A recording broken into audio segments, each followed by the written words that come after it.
ইবলিস শয়তান তার সিংহাসন গেড়েছে সাগরের উপর। কোথায়?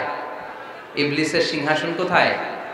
সাগরের উপর। সুম্মা ইয়াবআসু সারায়াহু, সে প্রতিদিন সকালবেলা তার সাঙ্গপাঙ্গরে গোটা পৃথিবীতে পাঠায়, যা পৃথিবীতে ফাসাদ সৃষ্টি কর। ইবলিস যখন সাঙ্গপাঙ্গদেরকে গোটা পৃথিবীতে ছড়িয়ে দেয়, সারাদিন ধোঁকা দেওয়ার পরে, ওয়াসওয়াসা দেওয়ার পরে, রাত্রিবেলা ইবলিসের কাছে ফিরে আসে, এসে বলে, ও ইবলিস, আমি আজকে আল্লাহর বান্দাদেরকে দিয়ে মিথ্যা কথা বলিয়েছি। ইবলিস বলে, এটা তো কোনো ব্যাপারই না, এগুলাই তো তোদের কাজ। আরেক শয়তান বলে, আমি ওজনে কম দিয়েছি একজনের মাধ্যমে বাজারে। ইবলিস বলে, এটাও তেমন বড় কোনো কাজ নয়। আরেকজন বলে, আমি সুদের ডিলিংস করিয়েছি। ইবলিস বলে, এটাও কোনো কাজ নয়। আরেক শয়তান বলে, আমি মদের আড্ডাখানায় নিয়ে মসজিদে যেতে নিয়েছিল, সেখান থেকে সরিয়ে মদের আড্ডাখানায় আল্লাহর বান্দাদেরকে নিয়েছি। ইবলিস বলে, এইটাও তেমন বড় কোনো কাজ নয়। আরেক শয়তান এসে বলে, মা তারাকতুহু হাত্তা ফাররাকতু বাইনাহু ওয়া বাইনা ইমরাআতিহি, আমি এক আল্লাহর বান্দার সাথে বান্দির ঝগড়া লাগিয়ে, ঝগড়া করাতে করাতে তালাক পর্যন্ত নিয়ে গিয়েছি। মা তারাকতুহু হাত্তা ফাররাকতু বাইনাহু ওয়া বাইনা ইমরাআতিহি, আমি এক ইমানদার পরিবারকে ধ্বংসের শেষ প্রান্তে নিয়ে গিয়েছি। সামান্য ঝগড়ার পরে আমি ওয়াসওয়াসা দিতে দিতে ঝগড়া বাড়াতে বাড়াতে তালাক পর্যন্ত নিয়েছি। ইবলিস বলে, শাবাশ, তুই তো কাজের মতো কাজ করেছিস, আমার কাছে আয়, আমার কাঁধে ওঠ। ইবলিস তখন ওই শয়তানকে কাঁধে নিয়ে নাচতে শুরু করে। নাউজুবিল্লাহ বলবেন না? এজন্য ইমানদারদের সংসার ভেঙে খান খান হোক, এটা হলে ইবলিস খুশি, আর ইমানদারের পরিবার টিকে থাকলে আমার আল্লাহ খুশি। আমরা কার খুশি চাই? এজন্য শয়তানরে খুশি হতে দেওয়া যাবে না। ইমানদারদের পরিবারগুলো ঝগড়ার মাধ্যমে ভেঙে যাক, সব সময় শয়তানের মিশন এটা। আর ইমানদারদের পরিবারগুলো টিকে থাক, এটা আমার আল্লাহ সব সময় চায়। সুবহানাল্লাহ পড়েন। এজন্য দৌলতপুরের ভাইরা ঝগড়া করবেন না। ঝগড়া কিন্তু নবী রাসূলদের পরিবারেও ছিল, আল্লাহ রাসূল সাল্লাল্লাহু আলাইহি ওয়াসাল্লামের পরিবারেও ঝগড়া ছিল। এটা স্বাভাবিক, দাম্পত্য জীবনের খুব সিম্পল ইস্যু। একজন রাগ করলে আরেকজন থেমে যাবে। পারবেন? কি হলো, পারবেন না? আল্লাহর হাবিব সাল্লাল্লাহু আলাইহি ওয়াসাল্লামের সাথে আম্মা জান আয়েশার ঝগড়া হতো। মজার একটা হাদিস শুনে, সহিহ বুখারীর হাদিস, মুসনাদে আহমদ ইবনে হাম্বলও এসেছে এই হাদিসটা। আম্মা জান আয়েশার সাথে ঝগড়ার পর আম্মা জান আয়েশাও রাগ, আল্লাহ রাসূল সাল্লাল্লাহু আলাইহি ওয়াসাল্লামও রাগ। এখন রাগ মেটানোর দরকার আছে না নাই? আল্লাহ রাসূল সাল্লাল্লাহু আলাইহি ওয়াসাল্লাম বললেন, আয়েশা চলো মিটমাট করে ফেলি। সুবহানাল্লাহ কইবেন না? চলো মিটমাট করি। তো কারে ডাকবো মিটমাটার জন্য? ওমর রে ডাকি। আম্মা জান আয়েশা বলে, না, ওমর গলিফ, ওমর খুব মেজাজ ওয়ালা, আমার ডর লাগে। তোমার আব্বারে ডাকি। আব্বারে ডাকেন। আব্বারে ডাকেন। খুশি হয়ে গেছেন আম্মা জান আয়েশা রাদিয়াল্লাহু আনহা। আবু বকর রাদিয়াল্লাহু চলে আসলেন, দাঁড়ালেন। এবার বিষ্ণু সাল্লাল্লাহু আলাইহি ওয়াসাল্লাম বললেন, তাতাকাল্লিমিন আও আতাকাল্লাম, কি ঘটছে আমাদের মাঝে, তুমি বলবা না আমি বলবো? আম্মা জান আয়েশা বললেন, তাতাকাল্লামু আনতা ওয়ালা তাকুল ইল্লা হাক্কান, আপনিই বলেন, তবে সত্য ছাড়া মিথ্যা বলবেন না। আবু বকর রাদিয়াল্লাহু তাআলা শুনে রেগে গেলেন, কি এ কেমন কথা তোমার? নবীকে উদ্দেশ্য করে তুমি বলছো সত্য ছাড়া মিথ্যা বলবেন না, নবী কখনো মিথ্যা বলবে নাকি? রেগে মেয়ের গায়ে মেরেছে এক চড়। চড় খেয়ে আম্মা জান আয়েশা উল্টে পড়ে গেলেন। সাইয়েদনা আবু বকর রাদিয়াল্লাহু তাআলা রেগে গড়গড় করতে লাগলেন, আবার মারার জন্য উদ্যত হলেন। আম্মা জান আয়েশা রাদিয়াল্লাহু তাআলা বাঁচার জন্য এবার বিশ্বনবীর পিছনে যে আশ্রয় নিলেন। সুবহানাল্লাহ পড়বেন না?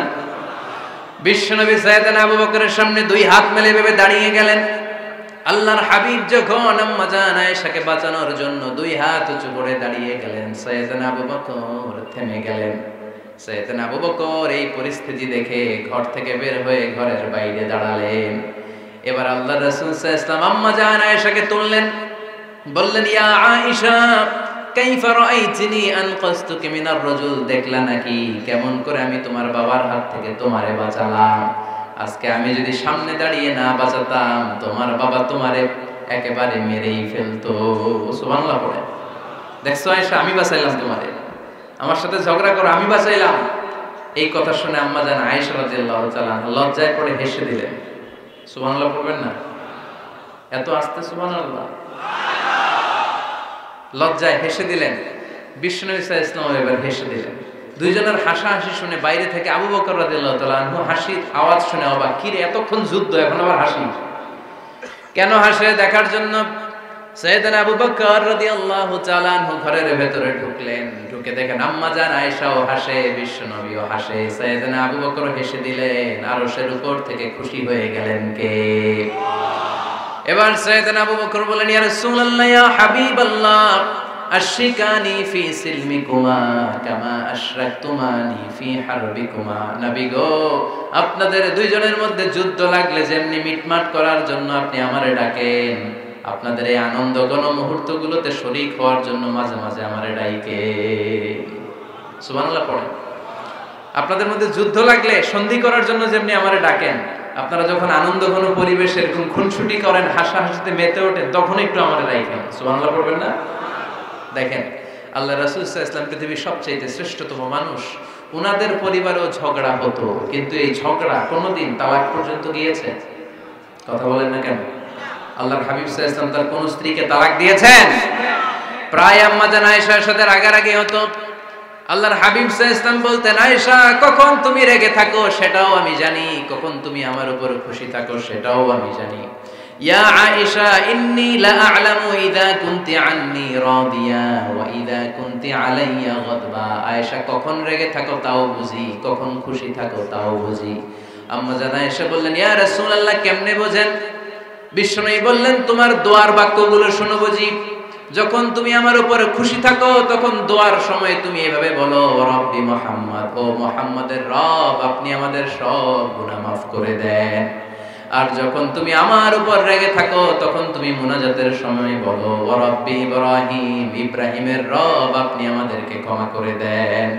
তার মানে যখন তুমি রেগে থাকো তখন দোয়ার সময় আমার নামটা মুখে নিতে চাও না। সুবহানাল্লাহ পড়েন। তখন তুমি দোয়ার সময় অন্য নবীর নাম নাও। আম্মা জান আয়েশা বললেন, ইয়া রাসূলুল্লাহ, মা আহাজুরু ইল্লা ইসমাক, আমি তো শুধু নামটাই সরাই, আমার মুখ থেকে কেবল আপনার নামটাই সরায় রাখি, আমার হৃদয় থেকে কখনো আপনারে সরাতে পারি না। আমার হৃদয় জুড়ে আপনি, মা আহাজুরু ইল্লা ইসমাক। নবী হে, আমি শুধু দোয়ার সময় রাগের মাথায় আপনার নামটা বাদ দেই, হৃদয় থেকে তো আপনারে বাদ দিতে পারি না। সুবহানাল্লাহ বলবেন না? তার মানে নবীদের ফ্যামিলি তো ঝগড়া এগুলো হতো, কিন্তু এটা তালাক পর্যন্ত গড়াতো না, ঠিক কিনা?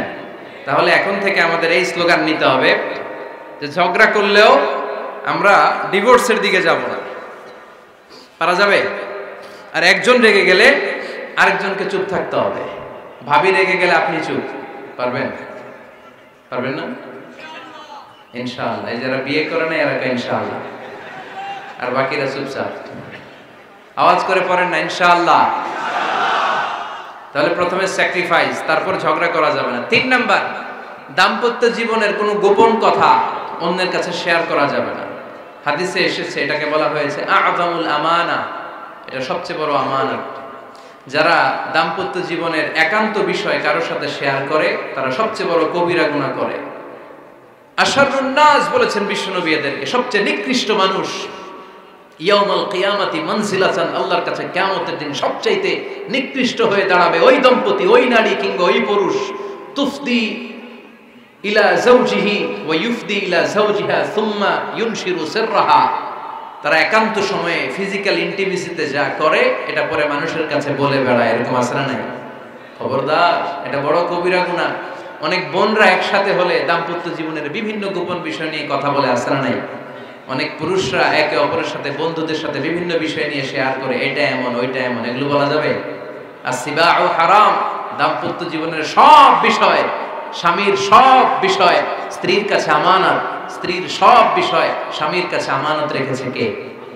দাম্পত্য জীবনের এই প্রাইভেট লাইফের কোনো কিছু কিয়ামত পর্যন্ত অন্যের কাছে প্রকাশ করাকে হারাম ঘোষণা করে দিয়েছে কে? এজন্য খবরদার আমার বোনেরা, একসাথে মহিলারা হলে পেটের কথা, পিঠের কথা সব বের করে দেয়, আসরা নাই, কিছু থাকে না, সব বের হয়ে যায়। খবরদার, সব বললেও দাম্পত্য জীবনের কোনো কথা শেয়ার করা যাবে? আমার ভাইয়েরা খবরদার, আপনাদের দাম্পত্য জীবনের কোনো কথা আপনার বন্ধুর সাথে শেয়ার করতে পারবেন না। এগুলো ফ্যামিলি শান্তি নষ্ট করে, দাম্পত্য জীবনের সুখকে নষ্ট করে। তাহলে 3 নাম্বার, প্রাইভেসি বজায় রাখবেন, এটা দুজনেরই দায়িত্ব। 4 নাম্বার, অহেতুক সন্দেহ পরিহার করুন। অনেক স্ত্রী আছে হাজবেন্ডের খালি সন্দেহ করে, ওদিকে তাকাই লাগেন, ওই মেয়ের দিকে তাকাই লাগেন, মোবাইল দেখি, মোবাইল দাও, ফেসবুকের পাসওয়ার্ড দাও, ঢুকে দেখি মেসেঞ্জারে কার সাথে চ্যাট করছে, এই অফিসের ফাইল দেখি, এই এটা দেখি, এই তোমার ইনবক্স চেক করবো, এদিকে দাও। আছে না নাই? এই সন্দেহ ঘরটারে জাহান্নামের টুকরো বানিয়ে ছেড়েছে। অহেতুক সন্দেহ করবেন না। আবার ভাইরা ভাবিদেরকে অহেতুক সন্দেহ করবেন, এই ওদিকে গেলা কেন, ওদিকে তাকাইলা কেন, এটা করলা কেন, ওইটা করলা কেন, দেখি তোমার মোবাইল, তোমার মোবাইলের গ্যালারি দেখি, লক করে রাখছো কেন, লক খোলো। আছে না নাই? অহেতুক সন্দেহ ফ্যামিলিটারে জাহান্নামের টুকরা বানিয়ে দেয়। হ্যাঁ, ভ্যালিড কোনো অপরাধ যদি স্বামী করে ফেলে, ভ্যালিড কোনো অপরাধ যদি স্ত্রী করে ফেলে, পরকীয়ার কোনো বিষয় যদি প্রমাণিত হয়, বসেন, কনসাল্ট করেন, একে অপরের সাথে কথা বলেন, জিজ্ঞেস করেন। কিন্তু অহেতুক, আমি অনেক ফ্যামিলি এরকম দেখেছি, আমার কিছু বন্ধুকেও আমি দেখেছি যে এদের অবস্থা খুব খারাপ, খালি সন্দেহ করে। আছে না নাই? এই সন্দেহের রোগটা বড় রোগ, এই রোগ থেকে বেরিয়ে আসতে হবে। অহেতুক সন্দেহ করা যাবে না। 5 নাম্বার, হাজব্যান্ড ওয়াইফের দায়িত্ব হচ্ছে একে অপরের সহযোগী হতে হবে, সহকর্মী। আল্লাহর জান্নাত পাওয়ার ক্ষেত্রে একে অপরের সহযোগী। আপনি একা জান্নাতে যাবেন, ভাবি জাহান্নামে, এটা আপনি চান? জি না, আওয়াজ নাই আমগো গলায়। আপনি এটা চান? ভাবি একা জান্নাতে যাবে, আপনি যাবেন না, এটা ভাবি চায়? চায় না। তাহলে গেলে একসাথেই যান না, একসাথেই যান, একসাথেই যাবেন, আলাদা না। এজন্য আল্লাহর আনুগত্যে, আল্লাহর ইবাদতে, দাম্পত্য জীবনে একে অপরের সহযোগী হতে হবে। স্বামী ভুল করলে স্ত্রী সুন্দর করে শুধরে দিবে, স্ত্রী ভুল করলে স্বামী শুধরে দিবে। ফজরের সময় স্ত্রী হাজবেন্ডকে ডেকে দিবে, উঠতে না চাইলে ঠান্ডা পানির ছিটা দিবে। কারণ জান্নাতে একা যাওয়া যাবে না, গেলে দুইজনই যাবে। কথা কয় না? দুইজনেই জান্নাতে যাওয়ার দরকার আছে না নাই? যত বেশি আপনারা আল্লাহর আনুগত্যে আগাতে পারবেন, তত আপনাদের মহাব্বত বাড়ায় দিবে কে? এই যে হাজবেন্ড ওয়াইফের ভালোবাসাটাকে বলে লাভ পিরামিড। কি pyramid? Love pyramid, like triangle, ত্রিভুজ আকৃতির। হাজবেন্ড ওয়াইফের ভালোবাসাটা ত্রিভুজ আকৃতির। The closer the couple comes to Allah, the closer they comes to each other. Husband wife যত বেশি আল্লাহর কাছে যাবে, তারা নিজেরাও নিজেদের তত কাছে যাবে। হাজবেন্ড ওয়াইফ আল্লাহর সম্পর্ক থেকে যত দূরে সরে যাবে, তারা নিজেরাও নিজেদের থেকে তত দূরে সরে যাবে। ঠিক কি না? ত্রিভুজ চিনেন আপনারা? হ্যাঁ, এই জিওয় কয়েকজন জিওয়, আপনারা ত্রিভুজ চিনেন না? চিনি, জিওয়। ঠিক আছে, ত্রিভুজের কয় কোণা? হ্যাঁ, 3 কোণা। এই যে এরকম লাভ পিরামিড, 3 কোণা। এই উপরের কোণায় আল্লাহর অবস্থান, আর এই কোণায় স্বামী, এই কোণায় স্ত্রী। তো তারা আল্লাহর দিকে যত যাবে, নিজেরাও তত কাছে যাবে। আর তারা আল্লাহর সম্পর্ক থেকে যত দূরে চলে যাবে, নিজেদের মধ্যে দূরত্ব বাড়তে থাকবে। ঠিক কি না? পিরামিডটা বুঝতে পারছেন? ত্রিভুজ আকৃতির সম্পর্কটা লাভ পিরামিড এরকম, 3 কোণা। উপরের কোণায় থাকে আল্লাহ, এদিকে স্বামী, এদিকে স্ত্রী। তারা যদি আল্লাহর কাছে উভয়ে যেতে চায়, উভয়ে কাছাকাছি আসতেছে না? কথা বলেন না কেন? আর আল্লাহর আনুগত্য ইবাদত থেকে দুজন যদি দূরে সরে যায়, তাহলে দুজনের দূরত্ব বাড়িয়ে দেয় কে? এজন্য স্বামী হবে স্ত্রীর সহযোগী, সহকর্মী। নামাজের সময় একে অপরকে ডেকে দিবেন, মোবাইলে অ্যালার্ম দিয়ে রাখবেন। স্বামী স্ত্রীরে ডাকেন, স্ত্রী স্বামীরে ডাকেন। স্বামী স্ত্রীকে কোরআন তেলাওয়াত শোনাবেন, স্ত্রী স্বামীরে কোরআন তেলাওয়াত শোনাবেন। ফ্যামিলিটারে জান্নাতি ফ্যামিলি বানায় দিবে কে? তাহলে এই 5টার দায়িত্ব কালেকটিভ রেসপন্সিবিলিটি, স্বামীর উপরও বর্তায়, স্ত্রীর উপরও বর্তায়। এগুলো মেনে চললে দাম্পত্য জীবন সুখকর করে দিবে কে? মনোযোগ আছে? কষ্ট হচ্ছে? এবার আমরা হাজবেন্ডের দায়িত্ব শুনবো। হাজবেন্ডের প্রথম দায়িত্ব হচ্ছে, হাজবেন্ড হচ্ছে caretaker of the family, in charge, protector. আর রিজালু কাওয়ামুনা আলান নিসা। আল্লাহ বললেন স্বামী হলো তার স্ত্রীর ইনচার্জ, প্রোটেক্টর। স্ত্রীকে সুরক্ষা দিবে, স্ত্রীকে টেক কেয়ার করবে, স্ত্রীর দায়িত্বে থাকবে। এই দাম্পত্য জীবনের দুইজনের সংসারকে, সংসারের মধ্যে স্বামীকে দায়িত্বশীল বানিয়েছে কে? পুরুষ দায়িত্বশীল। পুরুষ কখনো নারীর ক্ষতি করে না, সুপুরুষ নারীর ক্ষতি করে না। ঠিক কিনা? গোটা পুরুষ সমাজ নারী সমাজের সুরক্ষা দিবে। যেগুলো নারীকে একান্তে পেলে রেপ করে, যে ঢাকা বিশ্ববিদ্যালয়ে একটা রেপের ঘটনা ঘটছে না, যে এই বেয়াদবটা এই কাজ করেছে, এটা কি পুরুষ না কুপুরুষ? এটা কি সুপুরুষ না কুপুরুষ? সুপুরুষ নারীর প্রোটেকশন দেয়, নারীর টেক কেয়ার করে, তার ইনচার্জ, তার দায়িত্বশীল। দাম্পত্য জীবনে অর্থনৈতিক যত দায় দায়িত্ব আছে সব আল্লাহ তাআলা পুরুষের কাঁধে দিয়েছে। কার কাঁধে? এই দাম্পত্য লাইফে নারীর কোনো অর্থনৈতিক দায় দায়িত্ব নারীর কাঁধে আল্লাহ দেয় নাই। এজন্য সব অর্থনৈতিক দায়িত্ব পুরুষের ঘাড়ে। 4টা অর্থনৈতিক দায়িত্ব আছে। পুরুষ নারীকে মহারণা দিবে, পুরুষ নারীকে খাবারের ব্যবস্থা করবে, পুরুষ নারীকে পোশাকের ব্যবস্থা করবে, পুরুষ নারীর জন্য রেসিডেন্সিয়াল ব্যবস্থা করবে। ঠিক কি না? وآتوا النساء صدقاتهن نحلا فإن طبن لكم عن شيء منه نفسا فكلوه هنيئا مريئا। সুবহানাল্লাহ পড়ে। সব স্বামীদেরকে আল্লাহ ডেকে বললেন, ও স্বামীরা শোনো শোনো, বিয়ের পর সাথে সাথে স্ত্রীর কাছে তুমি মোহরানা আদায় করে দাও। মোহর দেয়া নফল নাকি ফরজ? জোরে বলেন। তোমরা কি দাও? সিলটি পুলা মোহরানা দাও? হ্যাঁ, মোহরানা দিতায় নাকি যৌতুক খাইতা? খিতা করতা? হ্যাঁ, কি দিব? মোহরানা দিব। মোহরানা দেয়াকে ফরজ করেছে কে? আল্লাহ। তো মোহর দিতে টাকা লাগে না? এই টাকার দায়িত্ব পুরুষের ঘাড়ে দিছে কে? 2 নাম্বার দায়িত্ব, আলাল মাউলুদি লাহু রিজকুহুন্না ওয়া কিসওয়াতুহুন্না বিল মা'রুফ। স্বামী স্ত্রীর জন্য খাদ্যের ব্যবস্থা করবে, পোশাকের ব্যবস্থা করবে। 3 নাম্বার, ওয়াসকিনুহুন্না মিন হাইসু সাকানতুম মিন ওয়াজদিকুম। নিজের সামর্থ্যের মধ্যে থেকে স্ত্রীর জন্য রেসিডেন্সিয়াল একটা এরিয়ার ব্যবস্থা করে দিবে। সুবহানাল্লাহ। তাহলে অর্থনৈতিক দায়িত্বের মধ্যে 4টা: মোহরানা দেয়া, মিলস খাবারের ব্যবস্থা করা, মানে ফুডিং এন্ড ক্লোথিং, পোশাকের ব্যবস্থা করা, সর্বশেষ রেসিডেন্সিয়াল ব্যবস্থা করা। এই যে অর্থনৈতিক সব দায়িত্ব, খরচ যেখানেই আছে সব দায়িত্বগুলো পুরুষের কাঁধে দিল কে? চিল্লায় বলেন কে? খরচের সবকিছু আল্লাহ তাআলা পুরুষের কাঁধে দিয়েছেন। এটা হচ্ছে পুরুষের ফিনান্সিয়াল দায়িত্ব। এবার দাম্পত্য জীবনে পুরুষের নন ফিনান্সিয়াল কিছু দায়িত্ব আল্লাহ তাআলা দিয়েছেন, এগুলো আমরা শুনব। এদিকে ওঠাওটি করলেন কে কে দেখি? আটকান, এদেরকে আটকান। ধরেন এদেরকে ধরেন। হ্যাঁ, কি হয়েছে? শেষ করে দেব তো? খিতা হইতা? হ্যাঁ, জোরে মাতো। চলবে। হ্যাঁ, তাকবীর পড়েন তো দেখি। যারা চলবে বলতেছেন লিল্লাহি তাকবীর।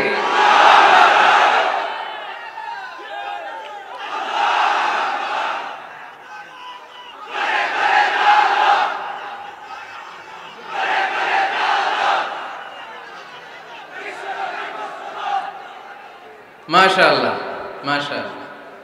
এবার দাম্পত্য জীবনে নন ফিনান্সিয়াল পুরুষের যে দায়িত্ব আছে সেটা আমরা শুনবো। 1 নাম্বার দায়িত্ব হচ্ছে স্বামীর উচিত স্ত্রীর সাথে ভালো আচরণ করা। ভালো আচরণ করেন তো আপনারা? জি হয়। এই শুধু উনি করে, বাকিরা খিতা কর্তা, মারামারি কর্তা নেই, খিতা কর্তা। হ্যাঁ, সালাম দিবেন, স্ত্রীকে কি দিবেন? আল্লাহ বললেন, ওয়া আশিরুহুন্না বিল মা'রুফ। স্ত্রীর সাথে কোমল ভাষায়, ভালো শব্দে, ভালো বাক্যে ভালো কথা বলো। স্ত্রীর সাথে খারাপ আচরণ করো না। স্ত্রীকে দেখলে তুমি মুচকি হাসি দাও। অনেক স্বামী আছে কখনো স্ত্রীকে দেখলে মুচকি হাসি দেয় না, চেহারাটা বাংলা পাসের মতো এরকম করে রাখে। আছে না নাই? দৌলতপুরের লোকের অবশ্য অনেক ভালো। এই যে সবার মুখে হাসি, মুচকি হাসি। হাসেন তো, মুচকি হাসি দেন তো একটা। আওয়াজ করলে মুচকি হাসি হয় নাকি? এটা মুচকি হাসি, দাঁত দেখা যাবে না, সাউন্ড হবে না, শুধু এখানে একটু একটা এক চিলতে হাসির একটা ঝলক করবে, এটা বলে মুচকি হাসি। কানা রাসূলুল্লাহ সাল্লাল্লাহু আলাইহি ওয়াসাল্লাম আকসারু তাবাসসুমান। আল্লাহর হাবিব সাল্লাল্লাহু আলাইহি ওয়াসাল্লাম সব সময় মুচকি হাসতেন। অনেকে আছে চেহারা গোমরা করে রাখে, জীবনেও হাসে না, এরকম আছে না নাই? দেখছেন এরকম আছে? এই এলাকায় তো নাই না? আছে। হাসবেন, হাসবেন। মুচকি হাসতে পয়সা লাগে না। পয়সা লাগে? এজন্য হাসবেন। আল্লাহর হাবিব সাল্লাল্লাহু আলাইহি ওয়াসাল্লাম বলেছেন, ফাস্তাউসু বিন নিসাই খায়রা। নারীর সাথে ভালো আচরণ করো। নারীদেরকে বাঁকা পাঁজরের হাড় দিয়ে তৈরি করা হয়েছে। এই হাড়কে সোজা করতে গেলে ভেঙে যাবে, রেখে দিলে বাঁকাই থেকে যাবে। তো কি করতে হবে? ফাস্তাউসু বিন নিসাই খায়রা, কোমল আচরণ করো। আবার আল্লাহর হাবিব সাল্লাল্লাহু আলাইহি ওয়াসাল্লাম বললেন রিফকাম বিল কাওয়ারিদ, নারীদেরকে কাচের তৈজসপত্র বাসনের সাথে গ্লাসের সাথে আল্লাহর হাবিব সাল্লাল্লাহু আলাইহি ওয়াসাল্লাম তুলনা করলেন। কাচের তৈজসপত্র, কাচের গ্লাস, কাচের প্লেট যেমনি আস্তে তুলতে হয়, আস্তে রাখতে হয়, নারীদের সাথে এরকম কোমল আচরণ করার আদেশ দিয়েছে কে? কাচের গ্লাস, তৈজসপত্র, জগ কিভাবে রাখেন আপনারা? খুব জোরে এরকম ধপাস করে নাকি? উঠানোর সময় ধপাস করে উঠান? খুব স্মুথলি এটা ধরতে হয়, স্মুথলি এটা রাখতে হয়। তেমনি নারীদের সাথেও স্মুথলি আচরণ করবেন। নারীদেরকে যত আপনি কোমল মোলায়েম ভাষায় কথা বলতে পারবেন, তারা তত আপনার কথা শুনবে। যত সুন্দর সুন্দর কথা, নারীকে, স্ত্রীকে বলবেন তুমি আমার সব, তুমি আমার কৈতরি, তুমি আমার টুনটুনি, তুমি আমার ময়না পাখি, তুমি আমার সোনা পাখি। ওই যে কয় কলিজা, তার মানে প্র্যাকটিস চলে বাসায়। আর কি ডাকেন? ভাবিরে কি ডাকেন বলেন? জান।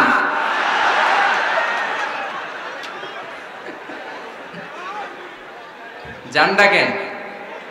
আর ভাবি কি ডাকে আপনাদেরকে? বাবু। কি ডাকে? বাবু ডাকে। আর কি ডাকে? হ্যাঁ, বেবি। পোলাপান কত দুষ্ট দেখছেন, বেবি ডাকে নাকি?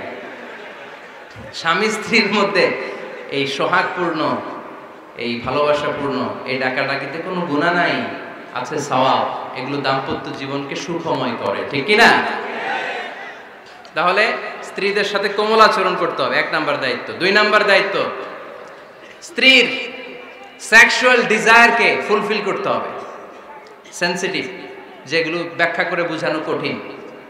আপনারা বুঝবেন যারা ম্যাচিউরড, মোর দেন 18 ইয়ার্স, যারা 18+ যাদের বয়স, সেক্সুয়াল ডিজায়ার ফুলফিল করা হাদিসে এসেছে, এটা স্বামীর দায়িত্ব। ফিজিক্যাল ইন্টিমেসির সময় নিজের ডিজায়ার ফুলফিল হলেই কুইট না করা, সময় দেয়া, এটা আবশ্যক।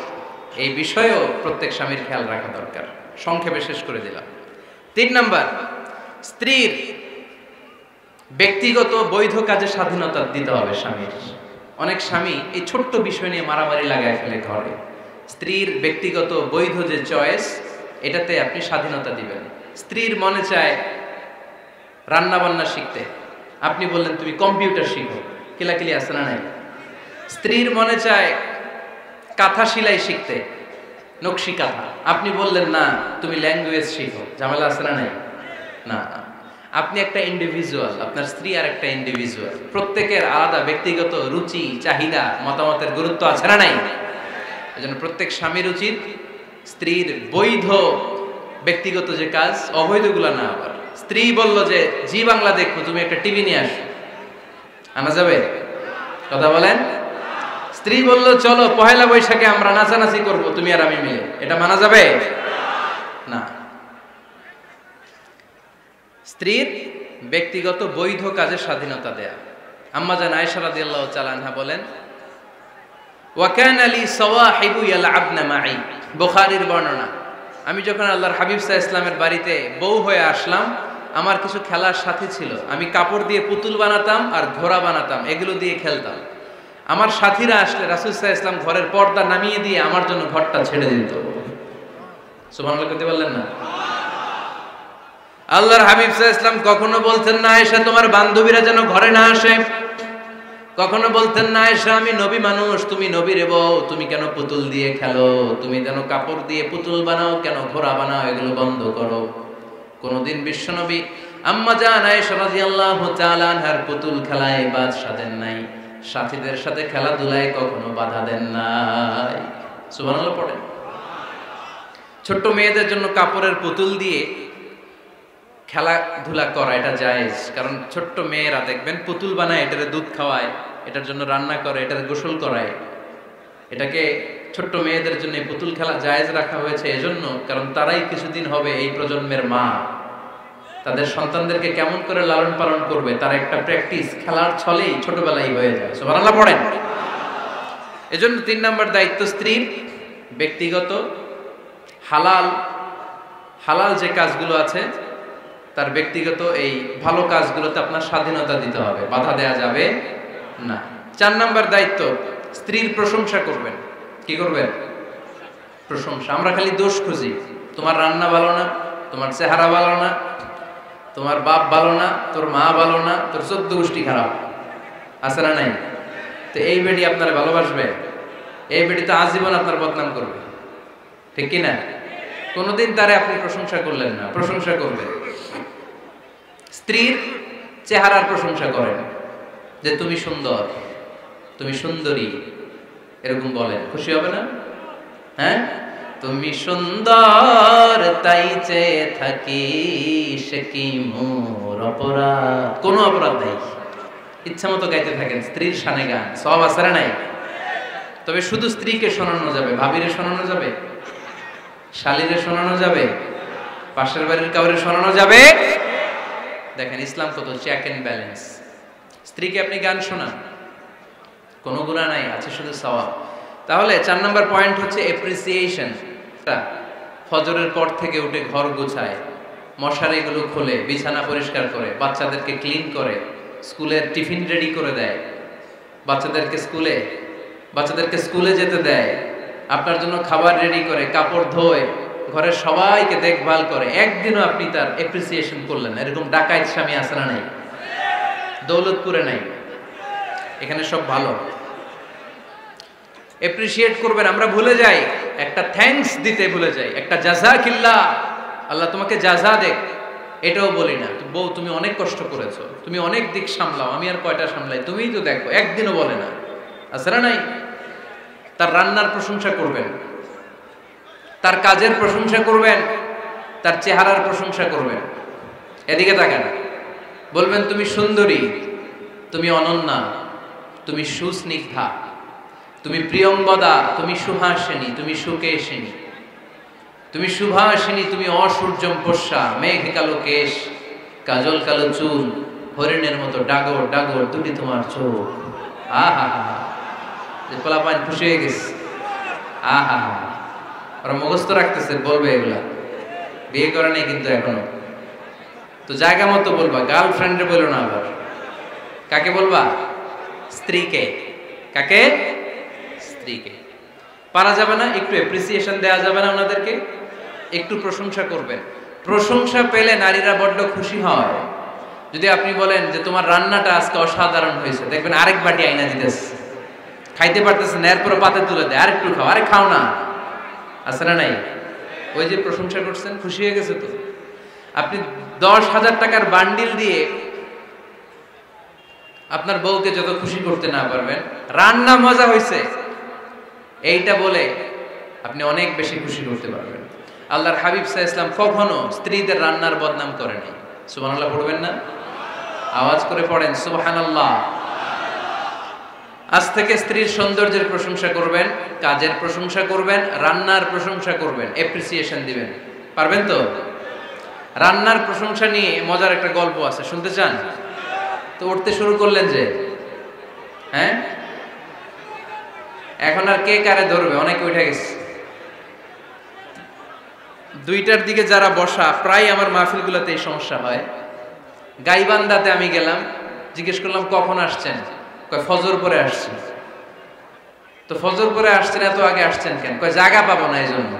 লক্ষ লক্ষ মানুষ, কে কাকে নিয়ন্ত্রণ করবে? লক্ষ লক্ষ মানুষ। আমার জীবনে এত বড় প্যান্ডেল আমি কথা বলি নাই। এরা সকাল থেকে বসে আছে, পেশাব আটকে রাখছে, এটা ক্ষতিকর না? এরা আজহারিকে দেখার পরে এরপরে ওঠা আরম্ভ করছে, দেখাইছি, কয় দেখা গেছি হুজুর, এরপরে চলে যাচ্ছে। তো আপনাদের কি অবস্থা এরকম? হ্যাঁ, আচ্ছা ঠিক আছে। তো রান্নার প্রশংসা নিয়ে যে মজার গল্পটা আপনাদের শোনাতে চাই, এদিকে তাকান, মনোযোগী হন। আমার ওয়াজ শুনে এক লোক মনে মনে নিয়ত করছে যে আইরে, জীবনে তো রান্নার প্রশংসা করলাম না, আজকে রান্নার প্রশংসা করব। তো মাহফিল শেষে বাসায় গেছে, স্ত্রী তাকে খাবার দিয়েছে, স্বামী খাবার খায় আর মিটি মিটি হাসে। স্ত্রী বলে, এই মাহফিল শুনে আসছো, রাত বাজে 12টা, খাচ্ছ ভালো কথা, হাসো কেন? তো স্বামী বলে, হাসি এর কারণ হচ্ছে তোমার রান্নাটা আজকে এত মজা হয়েছে না জীবনে, আজকে বাড়ায় বাড়ায় কইতেছে তো, জীবনে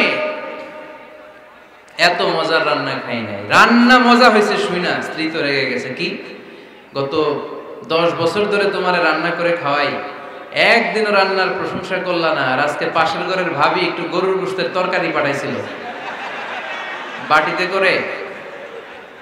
পাশের ঘরের ভাবি একটু আমাদের বাড়িতে তরকারি পাঠাইছিল, তো ওই তরকারি দিয়েই তোমাকে খাবার দিছি। আজকে আর রান্না টান্না আমি করি নাই।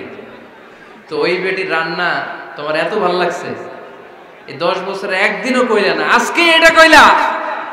খাও খাও, তোমার মজার খাও, আর রান্ধুম না।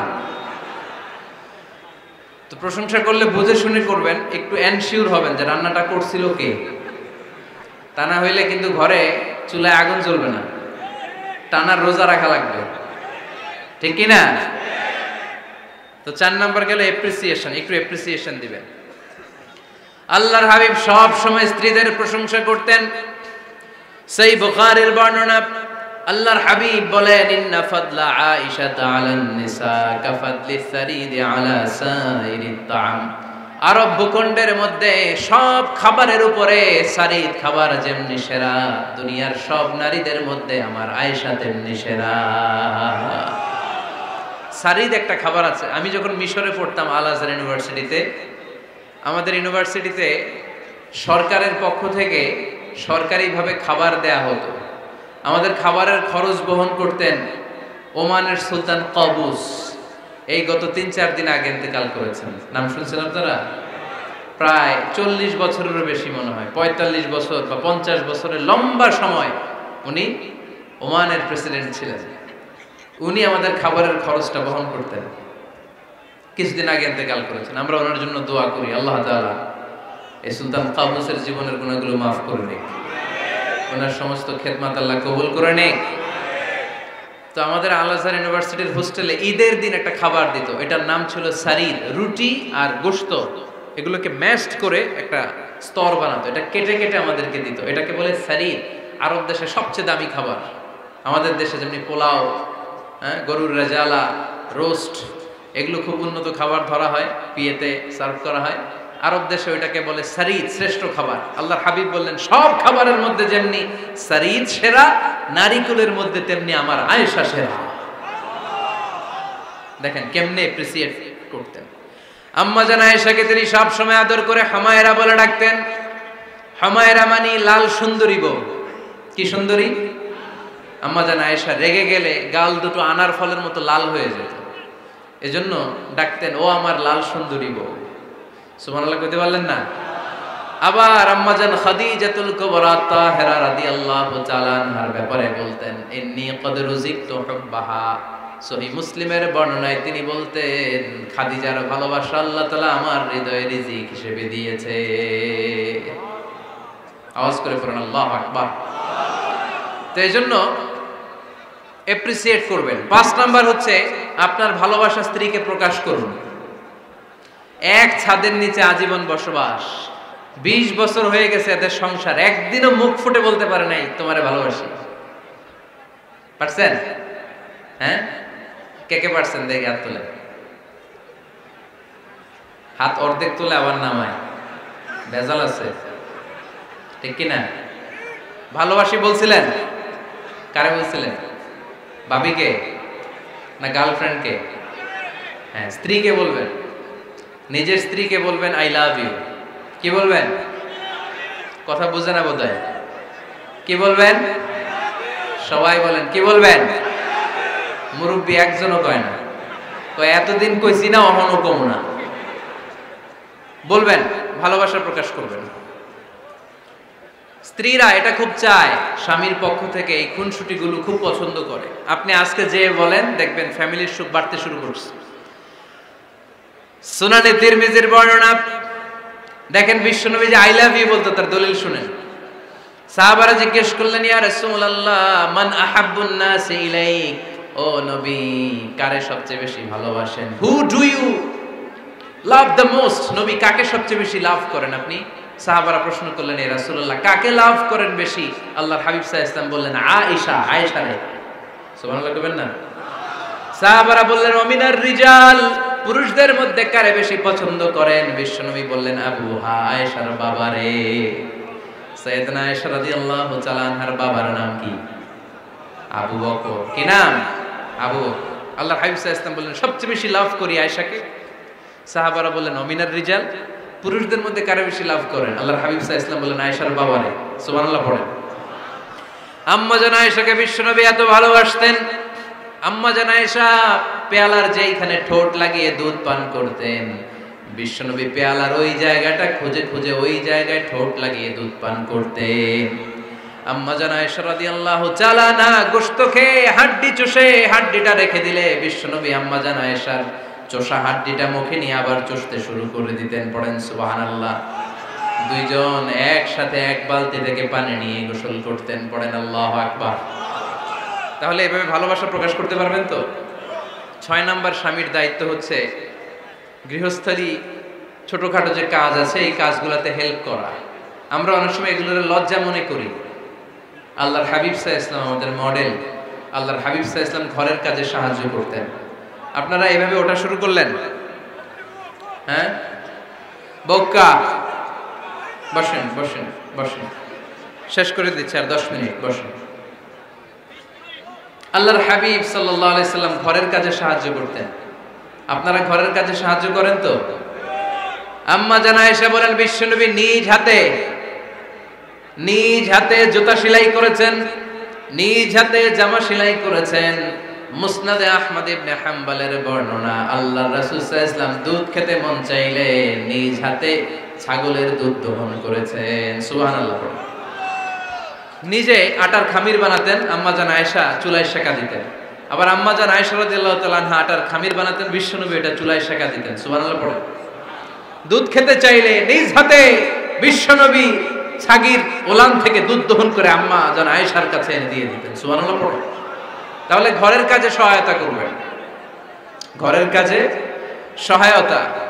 7 নাম্বার হালাল এন্টারটেইনমেন্ট, হালাল বিনোদন, এটা ইসলাম জায়েজ রেখেছে। অনেকে আমরা বিনোদনটাকে হারাম মনে করি, এরকম আছে না নেই? হ্যাঁ, বিনোদন দুই ধরনের, একটা হারাম এন্টারটেইনমেন্ট আর একটা হচ্ছে হালাল এন্টারটেইনমেন্ট।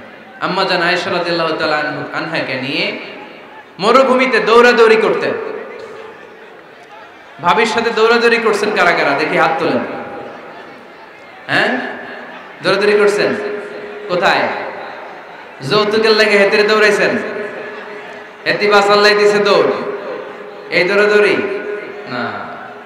আম্মা জান আয়েশা রাদিয়াল্লাহু তাআলা আনহার সাথে বিশ্বনবী মরুভূমিতে দৌড়াদৌড়ি করেছেন। বলেছেন আয়েশা দেখো কে কার আগে ওই খেজুর বাগান ধরতে পারে, তুমি আগে না আমি আগে।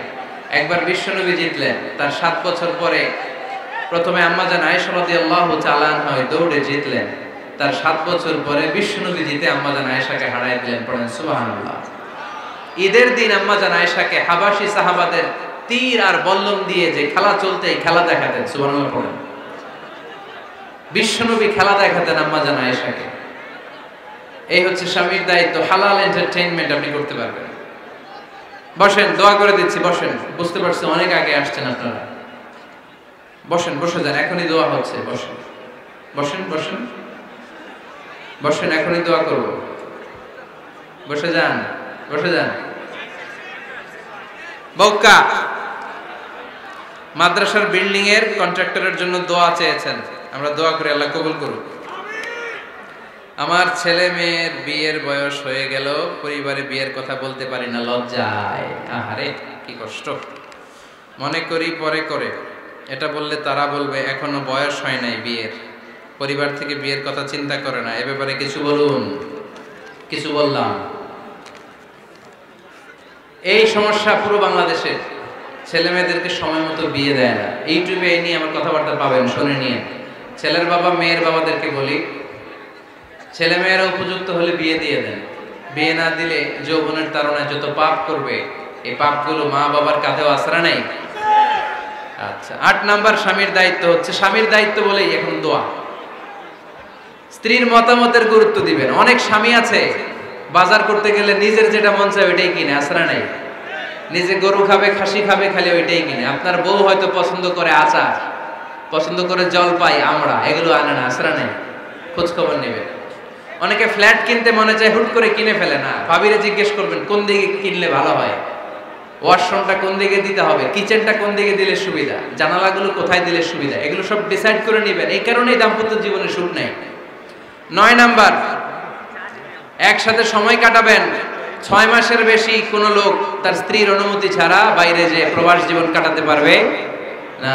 এদেশের অনেক লোক প্রবাসে সময় কাটায়। 6 মাসের বেশি স্ত্রীকে রেখে দিয়ে কোনো হাজবেন্ড বিদেশে থাকতে পারবে না। সিলেটিরা লন্ডনে থাকে, 6 মাস পরেই আসতে হবে, ঠিক কিনা? সর্বশেষ কথা হচ্ছে, স্ত্রীর জন্য দোয়া করবেন।